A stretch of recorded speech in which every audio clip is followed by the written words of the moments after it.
दोस्तों नमस्कार। राहुल गांधी को घेरने की कोशिश राष्ट्रीय स्वयंसेवक संघ ने कई मौकों पर की है और ये मौके इस रूप में भी सामने आए कि इस देश में 1.5 दर्जन से ज्यादा अदालतों में राहुल गांधी के खिलाफ संघ के स्वयंसेवक अलग अलग मुद्दों को लेकर पहुंच गए और राहुल गांधी ने भी स्वयंसेवकों को या कहें राष्ट्रीय स्वयंसेवक संघ यानी आरएसएस को हर मौके पर कटघरे में खड़ा करने की कोशिश जरूर की है। यह टकराव दरअसल विचारधारा से आगे का टकराव है।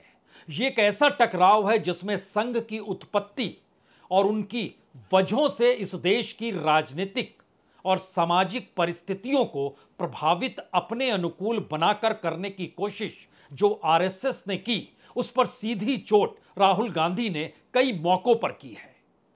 और राहुल गांधी ने जब जब विचारधारा के तौर पर या आरएसएस के एजेंडे को जब राजनीतिक तौर पर आड़े हाथों लिया तो आरएसएस भी पीछे नहीं हटी और उसके स्वयंसेवकों ने बकायदा मानहानि का मुकदमा वह भी आरएसएस को लेकर इस देश की अलग अलग अदालतों में ठोक दिया। मौजूदा वक्त में हमारी टीम ने जानकारी दी कि आरएसएस के डिफेमेशन का केस असम के कामरूप में चल रहा है, महाराष्ट्र के भिवंडी, बांद्रा और ठाणे में चल रहा है। जो आरएसएस के स्वयंसेवकों ने ही किया है कि दरअसल राहुल गांधी आरएसएस के खिलाफ जिस तरीके से बोलते हैं वह उनकी मानहानि है, तो इसीलिए उन्होंने अदालत का दरवाजा खटखटाया है। इसके अलावे सावरकर को लेकर भी पुणे और लखनऊ में केस दर्ज राहुल गांधी के खिलाफ हैं। और इससे हटकर प्रधानमंत्री नरेंद्र मोदी और उसमें भी मोदी शब्द को लेकर और अमित शाह को लेकर भी तकरीबन 16 केस इस देश की अलग अलग अदालतों में चल रहे हैं। यानी राहुल गांधी को घेर कर राजनीतिक तौर पर ध्वस्त करने की खूब कोशिश इस देश में आरएसएस ने की है और आरएसएस की विचारधारा इस देश में नफरत की लकीर को खींचती है, लोगों को बांटती है और भारत की राजनीति में उसने जो भी पाठ राजनीतिक तौर पर सामाजिक और सांस्कृतिक संगठन खुद को कहकर इस देश में स्वयंसेवकों को पढ़ाया, जो जनसंघ से लेकर बीजेपी तक में शामिल हुए, उस पर सीधी चोट राहुल गांधी ने भी बार बार की है। लेकिन यह एक रेफरेंस है। आज सवाल बिल्कुल हटकर है क्योंकि 100 बरस की आरएसएस की यात्रा 2025 यानी अगले बरस पूरी होगी और इन 100 वर्षों के दौर में आरएसएस लगातार हिंदू राष्ट्र, हिंदुत्व या फिर जिन मंदिरों के आश्रय आस्थाओं को जोड़ते हुए भारत की राजनीति को प्रभावित करने का जो भी जिक्र आरएसएस ने जब तब किया है, वह पूरी की पूरी धारा केरल के पलक्कड़ में हुई समन्वय बैठक के भीतर एक झटके में राहुल गांधी के नाम के साथ उभर कर आ गई। और उसमें हिंदुत्व का जिक्र नहीं था, उसमें जिक्र जाति जनगणना का, जाति के आधार पर भारत की राजनीति की गोलबंदी की नई दिशा का था। और इस दिशा में बीजेपी के साथ खड़े राजनीतिक दल जो एनडीए के सहयोगी हैं, वह भी जाति के आधार की राजनीति से हटकर सोचने को तैयार नहीं है।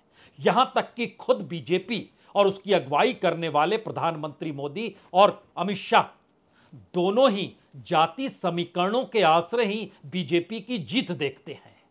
अब आरएसएस के सामने सबसे बड़ा संकट यही हो चला है कि अभी तक वह जिस राग को गा रहा था वो राग बेअसर हो गया और जिस राग को वो बदलने की कोशिश बीते बरसों बरस से लगातार कर रहा था, चाहे वह हेडगेवार का दौर हो, चाहे गुरु गोलवलकर का जिक्र हो, चाहे उस दौर को भी याद कीजिए जब जेपी आंदोलन शुरू हुआ था, उस दौर में भी जाति मिटाओ का जिक्र बकायदा संघ से भी किया गया था। लेकिन वह पूरी धारा मौजूदा वक्त में जिस तर्ज पर आकर सामने खड़ी हो गई है, इसको लेकर संघ के भीतर एक डर है। उसकी अपनी साख, उसकी अपनी राजनीति कहीं ना कहीं दांव पर है क्योंकि जिस रास्ते वो चल पड़ा उस रास्ते स्वयंसेवकों के शुद्धिकरण के आश्रय जो उसने बीजेपी में भेजा है, अब उनके सामने भी संकट है कि वो राजनीति आरएसएस के भरोसे कैसे कर सकते हैं। और इन संकट के साथ साथ दो बड़े सवाल केरल की बैठक में सामने आकर खड़े हो गए। 4 राज्यों के चुनाव होने और उसके बाद एक एक करके हर राज्य में जो चुनाव होगा, उन चुनावों में आरएसएस की भूमिका क्या होगी।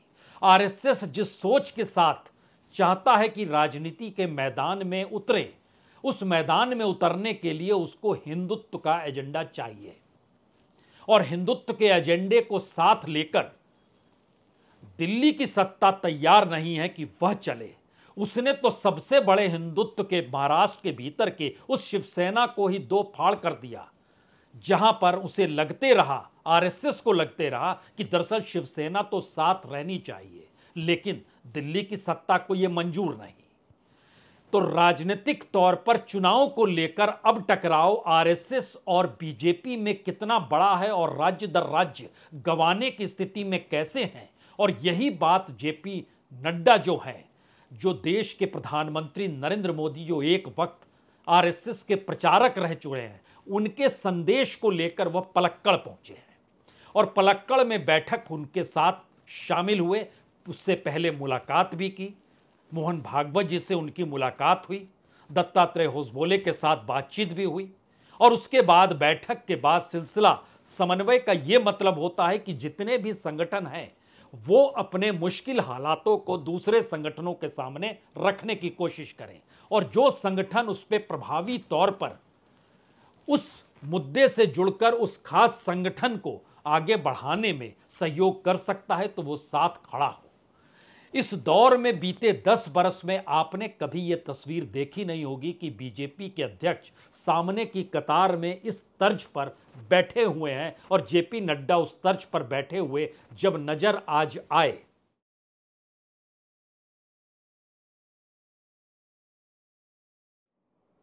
तो यह सवाल बड़ा हो गया कि आखिर बीजेपी जो चाहती है वो आरएसएस चाहती नहीं है, और आरएसएस जो चाहती है उसके सामने सबसे बड़ी रुकावट मौजूदा वक्त की वो राजनीतिक दीवार है जिसको राहुल गांधी ने खड़ा कर दिया है। और राहुल गांधी जिस तर्ज पर और कांग्रेस इस देश के अलग अलग राज्यों में अपने संगठन के आश्रय जितनी मजबूत है, उसमें वह दूसरे राजनीतिक दलों की तुलना में कहीं ज्यादा न सिर्फ मजबूत है बल्कि आरएसएस को भी चुनौती देने की स्थिति में है। और इस दीवार को तोड़ा कैसे जाए, क्योंकि खुद आरएसएस का अपना अतीत, उनका अपना कार्य बतलाता है कि वह जाति या आरक्षण को लेकर कभी भी अस्थायी भाव में नहीं रहे। क्योंकि इससे पहले जब जब अखिल भारतीय प्रतिनिधि सभा आरएसएस की हुई है, उसमें हम आपको बताते हैं मार्च 1981 आरक्षण को लेकर चिंतन हुआ और उसमें खुले तौर पर आरएसएस ने कहा आरक्षण अस्थायी व्यवस्था नहीं हो सकती है, इन बैसाखियों का आधार यथाशीघ्र समाप्त होना चाहिए तथा इस व्यवस्था के कारण योग्यता और कार्यक्षमता की हानि नहीं होनी चाहिए। और उन्होंने तमाम स्वयंसेवकों से लेकर 1981 में बीजेपी की परिस्थितियों के साथ ये जोड़ने की कोशिश की कि आपको कैसे काम करना है और हिंदुत्व के उस रास्ते पर चलना है जिसमें हर कोई खुद को हिंदू मान ले। और शायद इसीलिए 1988 9-10 जुलाई अखिल भारतीय कार्यकारी मंडल ये बेंगलुरु में हुआ था और इसमें उन्होंने बहुत साफ तौर पर कहा था कि दरअसल हिंदुत्व से हटकर कुछ भी नहीं है और जो भारत का समाज अलग अलग जाति के आधार पर जो बांटा जा रहा है उससे हिंदुओं का नुकसान होगा और हिंदुओं को एकजुटता के साथ खड़े होना है। और संपूर्ण हिंदू समाज का आह्वान किया गया और ये कहा गया कि किस तरीके से स्वयंसेवकों को काम करना है जिससे हिंदू समाज को बांटने वाली प्रक्रिया, चाहे वह जाति के आधार पर हो, ऊंच नीच के आधार पर हो, छुआछूत के आधार पर हो या फिर इन तमाम परिस्थिति में पिछड़ा और अगड़े के सवाल के साथ जुड़ी हो, इसको आपको दूर करना। यानी एक अतीत है, उस अतीत के आश्रय किस तरीके से संघ को काम करना है। अब सवाल यह है कि आज जब केरल के पलक्कड़ में यह बैठक शुरू हुई तो उस बैठक के बाद यही बड़ा सवाल था कि अब तो कांग्रेस उस राजनीति को साध रही है जिस राजनीति से वह वीपी सिंह के दौर में और मंडल कमीशन जब लागू हुआ था उस दौर में उसने खुद को अलग रखा और कमंडल और मंदिर की सोच को जिस तरफ पर बीजेपी ने आगे बढ़ाया और उसमें उसे सफलता मिली, आरएसएस एकजुट हो गया। लेकिन पहली बार केरल के पलक्कड़ में यह सवाल बड़ा हो गया है कि अगर जाति जनगणना और जाति के आधार पर भारत की राजनीति में सत्ता मिलने की स्थितियां बलवती होती चली जा रही हैं तो आपके सामने रास्ता क्या होगा। और यहीं पर सवाल सिर्फ 4 राज्यों के चुनाव को लेकर नहीं बल्कि बीजेपी के अध्यक्ष को लेकर भी फंस गया। और यह भी संदेश दिल्ली से जेपी नड्डा लेकर गए हैं कि राजनीति को साधना है तो बीजेपी का अध्यक्ष भी राजनीतिक परिस्थितियों को समझने वाला हो। उसके लिए सामाजिक सांस्कृतिक संगठन आरएसएस द्वारा तय किए गए व्यक्ति को अध्यक्ष नहीं बनाया जा सकता है। वह तो मौजूदा वक्त में प्रधानमंत्री मोदी की जो सत्ता है उसके अनुकूल ही बीजेपी के अध्यक्ष को होना चाहिए और जो भी होगा उसमें फैसला दिल्ली की सत्ता को लेना होगा। आप सोच रहे होंगे इन दोनों मामलों पर, चुनाव को लेकर और अध्यक्ष को लेकर, मामला क्या ठन गया है? जी नहीं, मामला ठना नहीं है। मामला अब उस रास्ते को निकालने का है जिस रास्ते में बड़ी दीवार राहुल गांधी ने खड़ी कर दी है।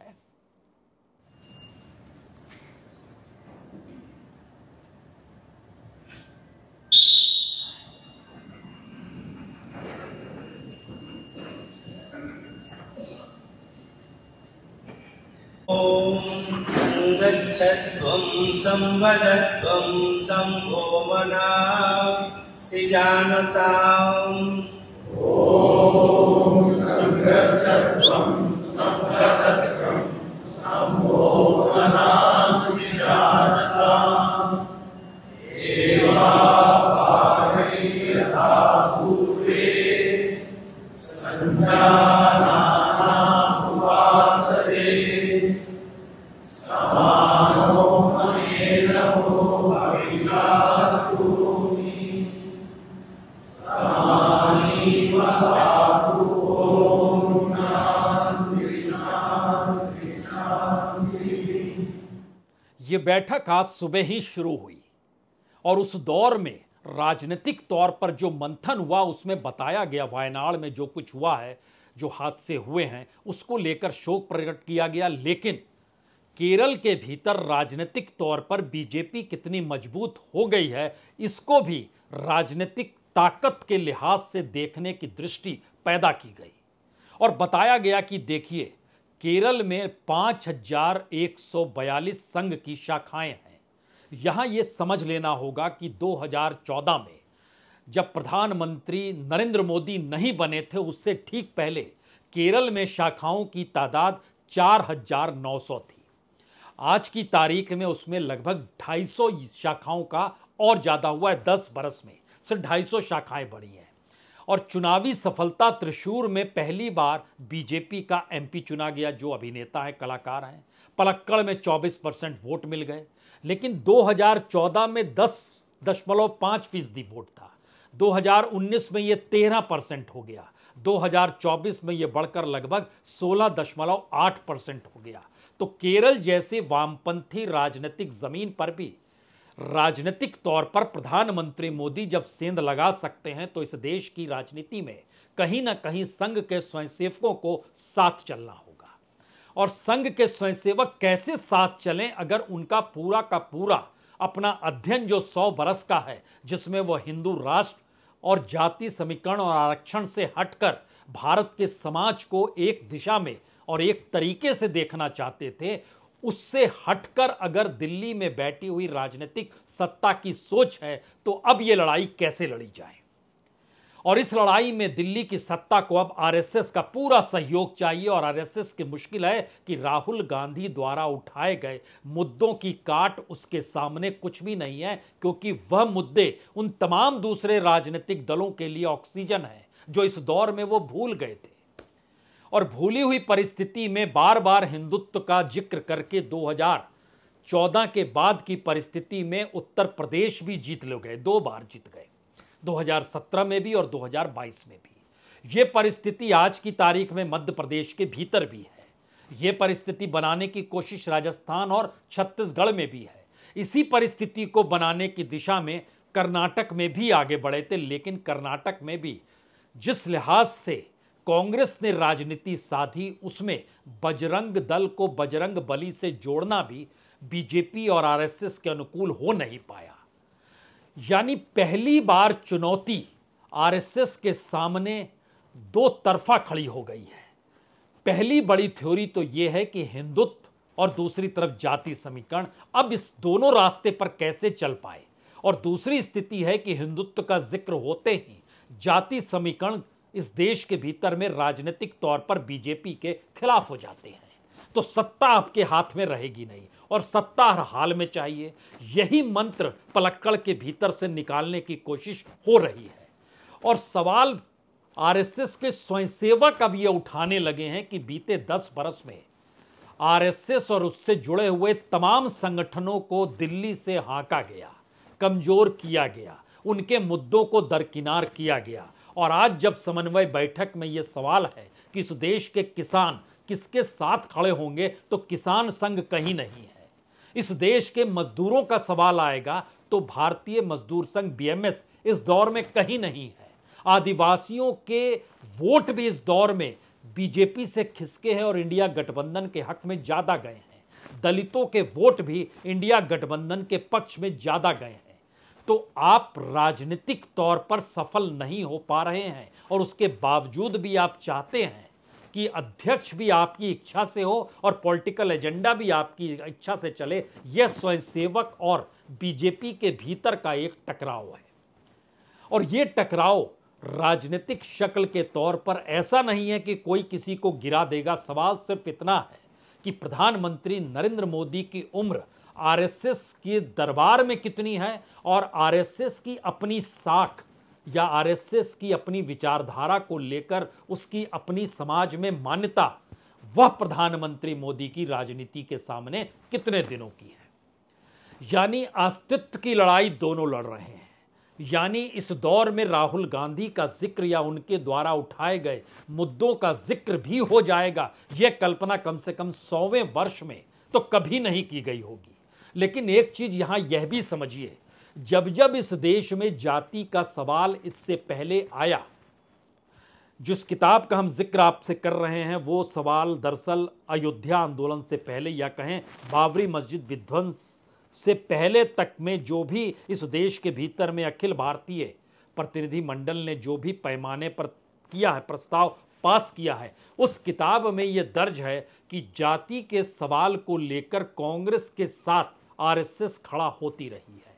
और उस दौर के प्रधानमंत्री, चाहे वो इंदिरा गांधी हो चाहे राजीव गांधी हो, उनके पक्ष में आरएसएस के भीतर से आवाज निकली और उन्होंने कहा कि इस रास्ते पर स्वयंसेवकों को चलना चाहिए। लेकिन यह एहसास किसी को नहीं था कि कांग्रेस राजनीतिक तौर पर 180 डिग्री में इस समाज के भीतर के उस नब्ज को पकड़ेगी, जो नब्ज प्रधानमंत्री मोदी के कॉरपोरेट प्रेम और कॉरपोरेट के सिस्टम को भी डिगा रही है, और जो नब्ज इस देश के भीतर में हिंदू राष्ट्र हिंदुत्व की सोच उसको भी डिगा रही है। और कास्ट कॉम्बिनेशन में इस देश के भीतर पहली बार जो काम वामपंथी नहीं कर पाए वर्ग संघर्ष के नाम पर, उसके भीतर भी एक नए करंट के तौर पर इस जाति जनगणना और जाति समीकरणों को लाकर खड़ा कर रही है।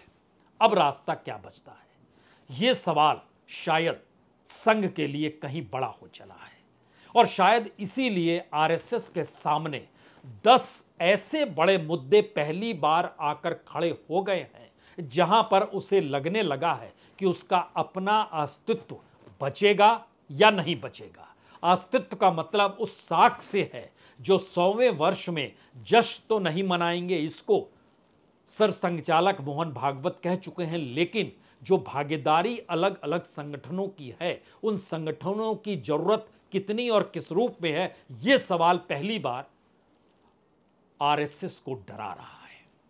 पहला सवाल, इस देश के भीतर में हिंदुत्व की धारणा को कैसे प्रचारित और प्रसारित अब किया जाए जब इस देश में सोशल इंजीनियरिंग जाति के नाम पर चल पड़ी है।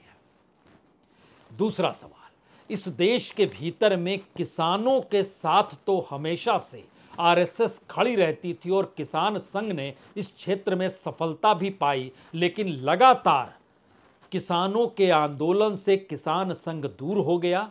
और यहां तक कि आज भी जब शंभू बॉर्डर पे 200 दिनों के पूरे हुए आंदोलन में पंचायत बैठती है तो दूर दूर तक आरएसएस का कोई बंदा किसानों के साथ भागीदारी में नजर नहीं आता है। तो ऐसे संगठन की अब जरूरत कैसे दोबारा से जीवित की जाए। तीसरा सवाल, विश्व हिंदू परिषद अगर उसकी महत्ता राजनीतिक तौर पर है और खुद राजनीतिक सत्ता ने अपने आप को उसी आवरण में जहां वह कहीं पर मंदिर में बैठे हुए पुजारी के समान हो जाए या शंकराचार्यों से भी दो दो हाथ करने को राजनीतिक सत्ता ही अयोध्या के राम मंदिर को लेकर करने लग जाए, तो फिर विश्व हिंदू परिषद को अब किस रूप में काम करना चाहिए। चौथा सवाल, इस देश के भीतर में दलित और आदिवासियों को लेकर जो कल्पना हिंदू राष्ट्र के आश्रय उन सबको जोड़ने की थी, और एक वक्त बाबा साहब अंबेडकर जब ये कहते थे कि दलित या हमारा समाज हिंदू है ही नहीं, आप हमको अल्पसंख्यक के तौर पर लीजिए, जैसे आप मुस्लिमों को राहत रियायत देते हैं, ये अंग्रेजों के दौर में उन्होंने कहा था। और उसी तरीके से उसी तर्ज पर आरएसएस ने उनको शामिल करने की कोशिश, जो पूरे हिंदुत्व के पूरे दायरे में लाने की कोशिश की, अब उसको कैसे ले आएंगे या कैसे ला पाएंगे। पांचवा सवाल, दिल्ली की राजनीतिक सत्ता की राजनीति चलेगी या संघ का एजेंडा चलेगा। और राजनीति का मतलब यह है कि उसी राजनीतिक एजेंडे के पीछे आप भी खड़े हो जाइए जो आपकी अपनी 100 बरस की राजनीति में कभी रहा ही नहीं, राजनीति नहीं, सामाजिक और सांस्कृतिक तौर पर कहीं रहा ही नहीं। तो आप एक झटके में कैसे बदल जाएंगे।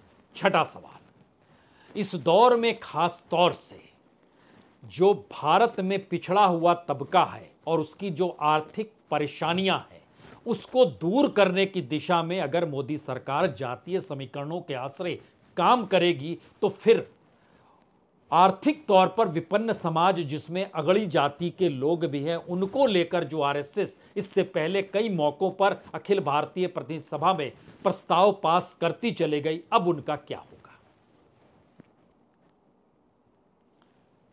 सातवां सवाल, इस दौर में जो हिंदू और हिंदुत्व का नारा आरएसएस खड़ा कर रही थी, क्या यह संभव है कि उससे हटकर अब वो जाति विशेष में हिंदू और हिंदुत्व का जिक्र इस रूप में करे जिसमें कहीं भी ये एक ऊपरी लकीर के तौर पर नजर आए, यानी नीचे में अलग अलग जातियां रहे, लेकिन पूरा का पूरा आरएसएस का स्वयंसेवक इस देश और समाज को हिंदुत्व के तौर पर बनाने की कोशिश और सहमति के लिए संघर्ष करने की दिशा में निकल पड़े। यह सवाल है। आठवां सवाल जो सबसे महत्वपूर्ण है, इन तमाम परिस्थितियों में राज्यों के भीतर चुनाव प्रभावित होंगे और उन चुनावों में स्वयंसेवकों की भूमिका क्या होगी। क्या वो प्रधानमंत्री के भाषण पर बीते 10 बरस की तर्ज पर तालियां बजाएंगे, या फिर वह उस परसेप्शन को डेवलप करना चाहते हैं जिस परसेप्शन को लेकर इससे पहले स्वयंसेवकों को राजनीति में भेजा गया। और ये दोनों परिस्थिति अगर दिल्ली की सत्ता अपने पैरों तले गंवा रही है, तो फिर स्वयंसेवक क्या करें। इस 8वें सवाल से 9वां सवाल जुड़ा हुआ है कि अब इस चुनाव में आरएसएस अगुवाई करे या स्वयंसेवक अपने घर में बैठे। आरएसएस अगुवाई करेगी तो इसमें बीजेपी क्या उसकी भूमिका के साथ खड़ी होगी, या बीजेपी कहेगी कि हां आप राजनीति कीजिए, इस पर कोई सहमति है या नहीं है। और 10वां सवाल जो आपको लग सकता है शायद सबसे महत्वपूर्ण है, मौजूदा परिस्थितियों के लिए जिम्मेदार कौन है। क्या प्रधानमंत्री नरेंद्र मोदी हैं जिन्होंने अपनी राजनीतिक और सत्ता के लिए इस देश के भीतर में संघ की समूची साख जो थी, राजनीतिक नहीं सामाजिक और सांस्कृतिक साख जो उसने बनाई थी, वो खत्म हो गई। और लगने लगा बीजेपी को भी कि अगर प्रधानमंत्री मोदी हारे तो हर कोई हार गया, क्योंकि जब जब वो रहे तो लगा वो जब तक मौजूद हैं तब तक सभी जीत रहे हैं, लेकिन वो हारे तो सब हार जाएंगे। या इसके लेकर कोई समन्वय बनाने की जरूरत इस दौर में आ रही है। इन सवालों का जवाब अगले 2 दिनों चलेगा। 2 तारीख की शाम या 3 की सुबह आपको बताएंगे निकला क्या। लेकिन परिस्थितियां आरएसएस को डरा रही है। 100 बरस की पूरी यात्रा और सामने राहुल गांधी के मुद्दे आपस में टकरा रहे हैं या संघ को डरा रहे हैं, ये आप खुद तय कीजिए। बहुत बहुत शुक्रिया, बहुत बहुत शुक्रिया।